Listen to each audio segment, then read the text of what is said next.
오늘 하나님이 우리에게 주신 말씀은 누가복음 1장 13절에서 17절 말씀입니다.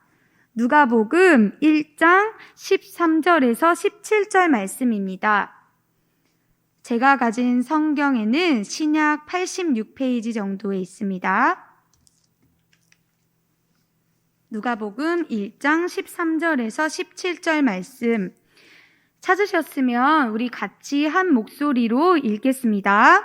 시작. 천사가 그에게 이르되 사가랴여 무서워하지 말라. 너의 간구함이 들린지라. 내 아내 엘리사벳이 내게 아들을 낳아주리니 그 이름을 요한이라 하라. 너도 기뻐하고 즐거워할 것이요 많은 사람도 그의 태어남을 기뻐하리니 이는 그가 주 앞에 큰 자가 되며 포도주나 독한 술을 마시지 아니하며 모태로부터 성령의 충만함을 받아 이스라엘 자손을 주 곧 그들의 하나님께로 많이 돌아오게 하겠음이라. 그가 또 엘리야의 심령과 능력으로 주 앞에 먼저 와서 아버지의 마음을 자식에게 거스르는 자를 의인의 슬기에 돌아오게 하고 주를 위하여 세운 백성을 준비하리라. 아멘. 오늘 저는 누가복음 1장 13절에서 17절 말씀을 가지고 하나님께 기쁨이 되는 삶이라는 제목으로 그 첫 번째 말씀을 전하고자 합니다.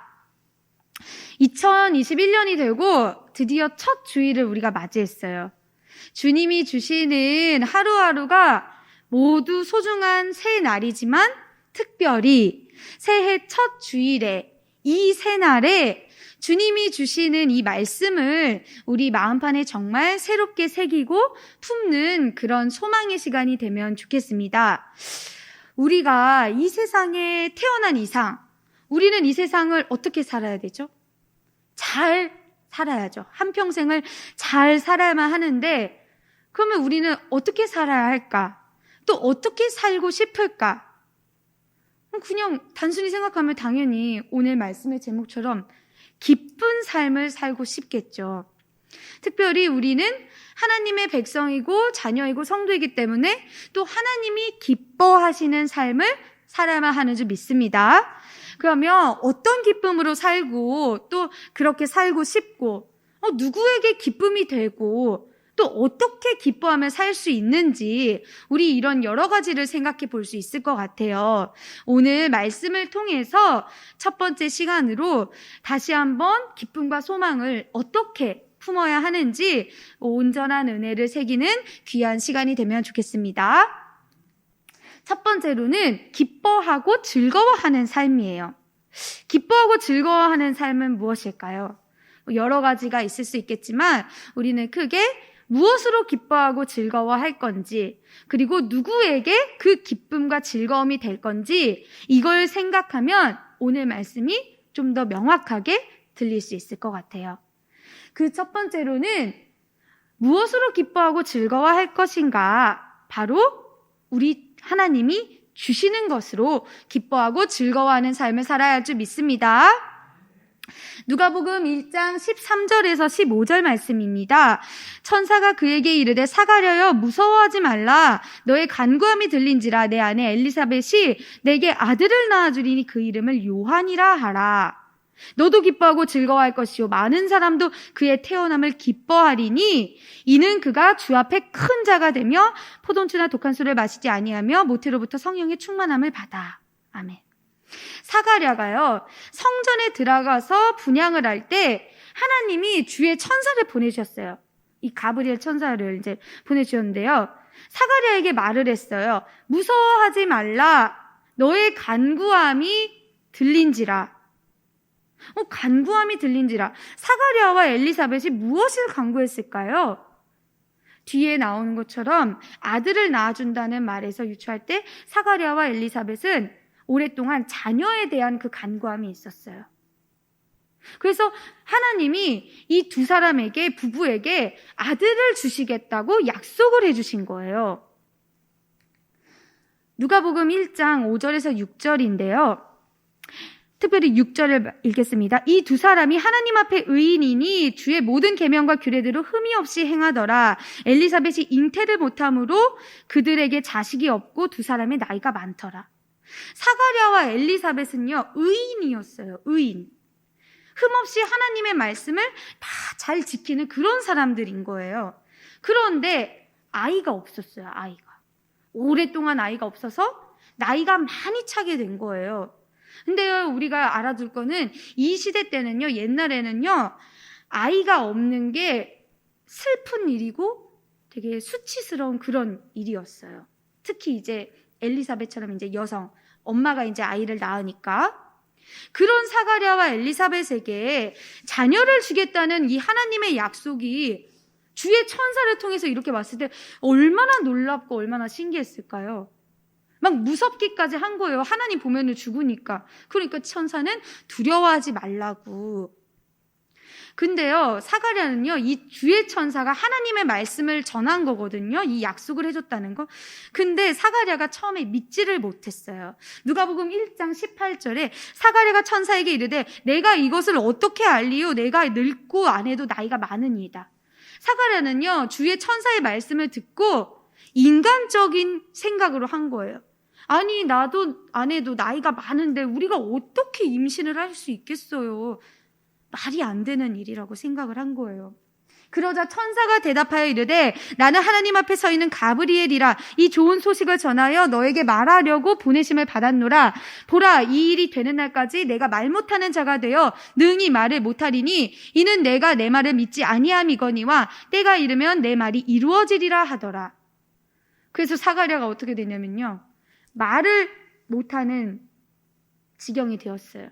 근데 쭉 그런 건 아니고요. 나중에 이제 이 약속이 이루어질 때 사가랴는 이제 말을 하게 돼요. 그건 이제 뒤에 나오는데요. 아니, 그러면 우리가 궁금증을 가질 수 있잖아요. 아니, 이렇게 율법도 잘 지키고 하나님 앞에 의인인데 왜 오랫동안 아이가 없다가 이렇게 아이를 주시겠다는 약속을 이렇게 늦게 해주셨을까? 사가랴와 엘리사벳이 죄를 지어서 아이를 못 낳았나? 아니면 복을 받을 수 없는 그런, 너넨 복을 받을 수 없어! 이렇게 낙인 찍은 사람들이기 때문에 그런가? 그렇지가 않고요. 하나님이 도우시고 이루시지 않고는, 하나님의 개입이 없이는, 하나님의 능력이 없이는 생명을 얻지 못하기 때문에 그래요.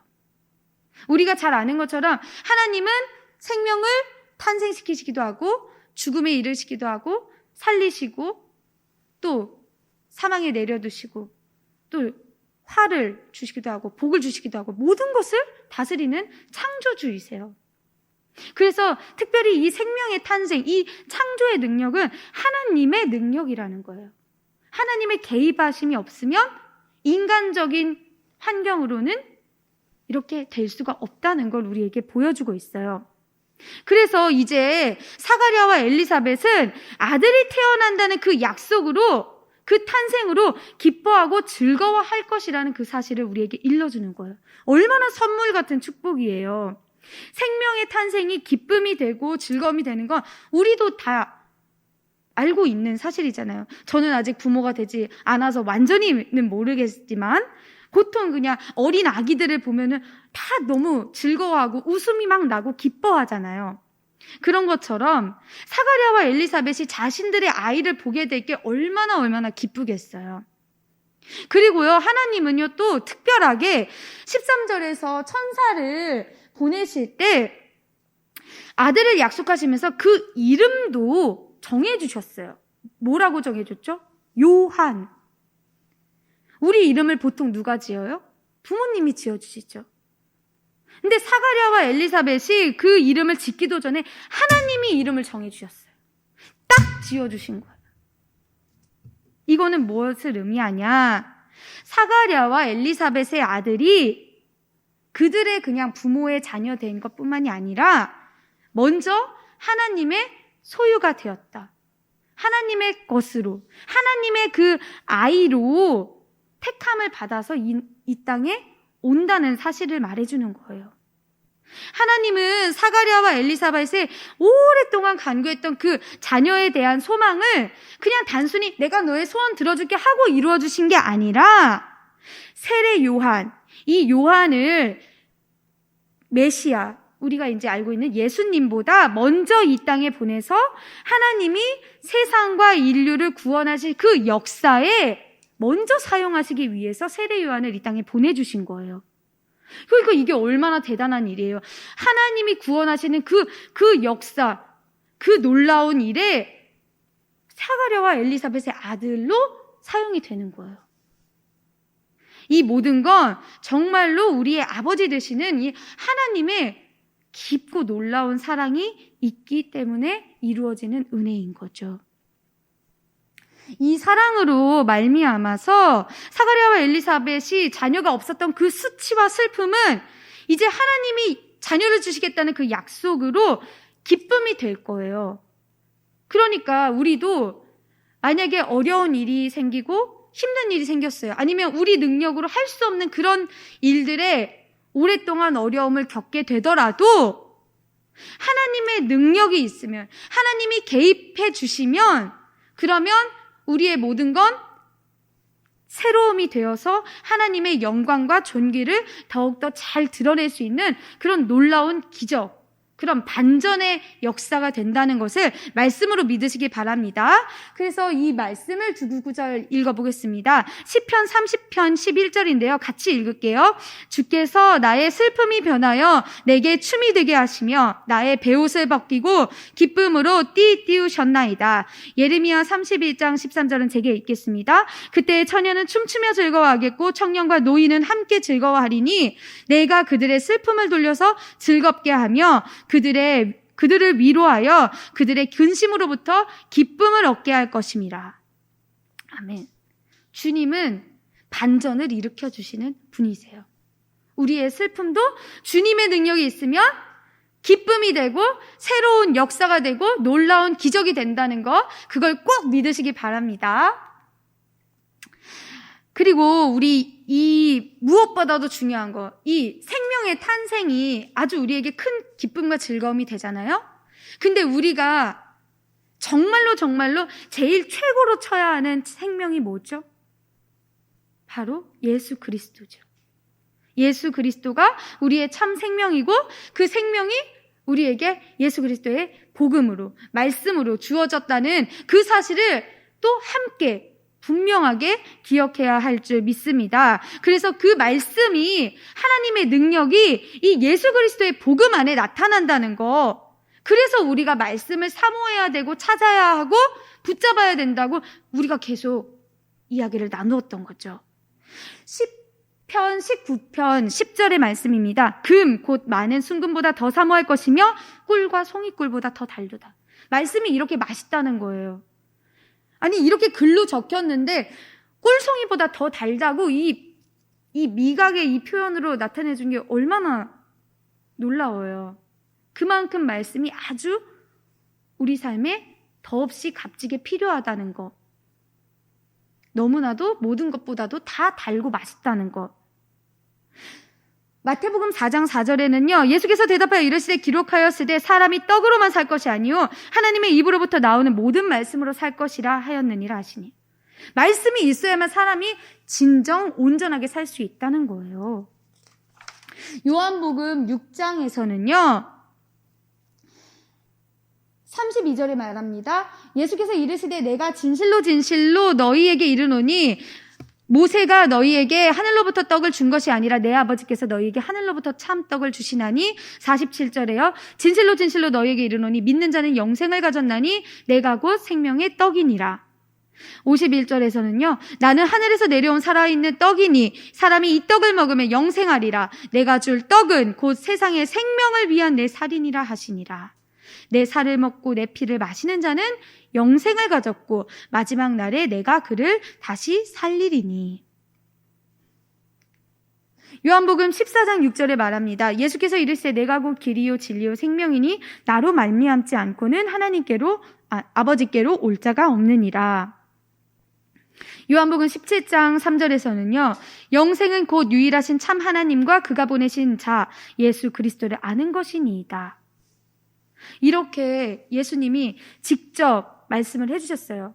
자기 자신이 생명이고 이 생명으로 없이는 영생을 누릴 수도 없고 아버지를 알 수도 없다는 것. 그래서 이 완전 무결한 말씀을 그대로 믿고 예수 그리스도의 복음으로 구원과 영생의 축복을 마음껏 이 땅에서도 누리고 우리가 돌아갈 천국 봉양에서도 누리시길 간절히 소망합니다. 두 번째로는요, 그러면 우리는 누구에게 기쁨이 될 것인가입니다. 누구에게 기쁨이 되어야겠어요? 바로 먼저는 하나님께 기쁨이 되어야 할 줄 믿습니다. 누가복음 1장 13절에서 15절 말씀인데요. 뒷부분을 보시면 14절 15절을 아까 읽었죠. 너도 기뻐하고 즐거워할 것이요 많은 사람도 그의 태어남을 기뻐하리니 이는 그가 주 앞에 큰 자가 되며. 많은 사람에게도 기쁨이 된대요. 사가랴와 엘리사벳 부모뿐만이 아니라 많은 사람에게도 기쁨이 된대요. 근데 왜 그렇죠? 아니, 왜 많은 사람에게 기쁨이 되는데요? 요한은요, 아까 말했듯이 예수님보다 먼저 세상에 와서 하나님의 나라를 전파해요. 회개하고 돌아오라고 하나님의 복음을 전해요. 하나님이 그렇게 요한을 택하시고 지으시고 보내셨기 때문에 그래요. 그러니까 즉 요한이 하나님께 먼저 기쁨이 된 자로 선택받았기 때문에 이렇게 요한은 또 귀한 사역을 이 땅에서 감당할 수 있게 되는 거예요. 주 앞에 큰 자가 된다는 건 정말 메시아, 우리가 아는 그 예수 그리스도보다 먼저 이 땅에 와서 메시아를 맞을 준비를 하도록 돕는다는 거예요. 그래서 많은 사람들도 기뻐한다는 거예요. 어떻게 그런가요? 왜 그런가요? 메시아보다 먼저 와서 준비하는 거는 회개를 시키는 거예요. 이 회개를 하면 어떻게 되죠? 하나님이 우리 죄를 용서해 주시고 우리를 구원해 주시잖아요. 그러니까 결국에 많은 영혼들이 하나님 앞에 더 많이 돌아올 수 있도록 쓰임을 받는다는 거죠. 이 하나님께 먼저 기쁨이 된 삶은 이렇게 너무나 축복인 삶인 거예요. 구원을 위해서 길을 먼저 닦아주는 그 세례 요한. 말씀을 좀 더 보겠습니다. 누가복음 1장 17절입니다. 그가 또 엘리야의 심령과 능력으로 주 앞에 먼저 와서 아버지의 마음을 자식에게 거스르는 자는 의의 슬기에 돌아오게 하고 주를 위하여 세운 백성을 준비하리라. 구약의 엘리야 선지자와 같이 세례 요한도 이렇게 쓰임을 받는다는 거죠. 누가복음 3장에 말합니다. 2절에서요. 하나님의 말씀이 빈들에서 사가랴의 아들 요한에게 임한지라 요한이 요단강 부근 각처에 와서 죄사함을 받게 하는 회개의 세례를 전파하니 선지자 이사야의 책에 쓴 바 광야에서 외치는 자의 소리가 있어 이르되 너희는 주의 길을 준비하라. 그의 오실 길을 곧게 하라. 모든 골짜기가 메워지고 모든 산과 작은 산이 낮아지고 굽은 것이 곧아지고 험한 길이 평탄해질 것이요 모든 육체가 하나님의 구원하심을 보리라 함과 같으니라. 놀랍죠. 이사야 선지자가 이 책에 쓴 내용이 보면요. 아까 말했듯이 하나님이 이루실 그 반전의 역사, 이루어질 그 엄청난 놀라운 일들이 비밀로 숨겨져 있는 거예요. 믿지 않으면 모르는 일이죠. 하지만 우리는 믿기 때문에 이 일이 정말로 현실로 일어날 것을 믿습니다. 8절에서는요. 그러므로 회개에 합당한 열매를 맺고 라고 말해요. 회개를 계속 전하는 거예요. 회개하라고. 주의 날이 가까워 왔다고. 그래서 10절부터 14절에서는 이제 물어보는 거예요. 사람들이 그러면 우리가 어떻게 해야 됩니까? 그때 쭉 세례 요한이 어떻게 해야 되는지를 말해주는 거죠. 이 세례 요한이 하나님께 기쁨이 되는 거에 앞서서 그의 부모인 엘리사벳과 사가랴도 의인으로 하나님께 먼저 기쁨이었고 또 요한을 이 아들 요한을 약속으로 받고 세상에 나올 때 어머니 엘리사벳과 아버지 사가랴가 성령이 아주 충만한 상태였어요. 하나님께 기쁨이 되기 때문에 이 성령이 충만한 상태, 하나님과 같이 하는 이 상태도 복으로 누릴 수 있다는 거예요. 특별히 어머니 엘리사벳을 먼저 보면요. 어머니 엘리사벳은 세례 요한을 잉태하고 이제 성령으로 잉태한 그 마리아가 자신을 찾아왔을 때 처음으로 예수님에게 찬양을 드렸어요. 그리고 또 처음으로 예수님을 메시아, 주라고 불렀어요. 그리고 또 천사가 찾아와서 사가랴에게만 아들의 이름을 요한이라 하라 했던 그것조차도 말해주지 않았는데도 알고 있었어요. 성령께서 알려주셨기 때문에 알 수 있었던 거죠. 누가복음 1장 41절에서 45절에 그 말씀을 넣었는데요. 엘리사벳이 성령의 충만함을 받아 큰 소리로 불러 이르되 여자 중에 내가 복이 있으며 내 태중의 아이도 복이 있도다. 내 주의 어머니가 내게 나오니 이 어찌 된 일인가. 1장 57절 66절에서는요.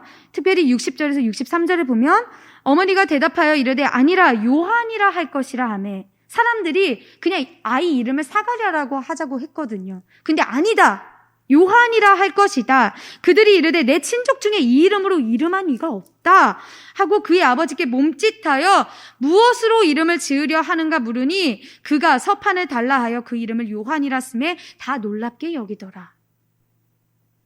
그리고 이제 뒤이어서 나오는 64절부터 66절에 드디어 사가랴의 입이 촥 열려요. 근데 입이 열리자마자 무엇을 하느냐? 그 입이 곧 열리고 혀가 풀리며 말을 하여 하나님을 찬송하니. 하나님을 찬송했어요. 아버지 사가랴가 아들 세례 요한이 세상에 나오자 드디어 말 못하는 상태를 벗어나서 성령의 충만함을 받아 하나님을 찬양했어요. 찬송했어요. 그리고 예언했어요.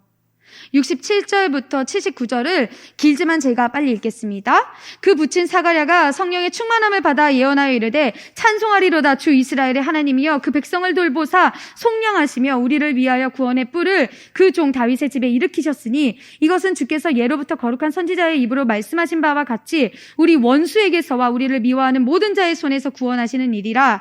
우리 조상을 긍휼히 여기시며 그 거룩한 언약을 기억하셨으니 곧 우리 조상 아브라함에게 하신 맹세라. 우리가 원수의 손에서 건지심을 받고 종신토록 주의 앞에서 성결과 의로 두려움이 없이 섬기게 하리라 하셨도다.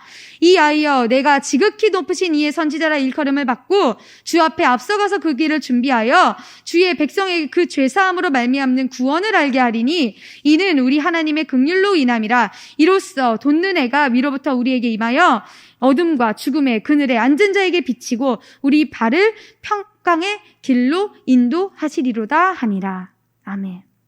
사가랴의 창가에는요 68절부터 75절까지는 예수 그리스도 메시아에 대한 내용이, 그리고 76절부터 79절에는 이제 자기 아들 세례 요한에 대한 내용, 특별히 하나님이 세례 요한에게 이제 시키시는 그 일과 약속에 대해서 그 말씀이 같이 나와 있어요.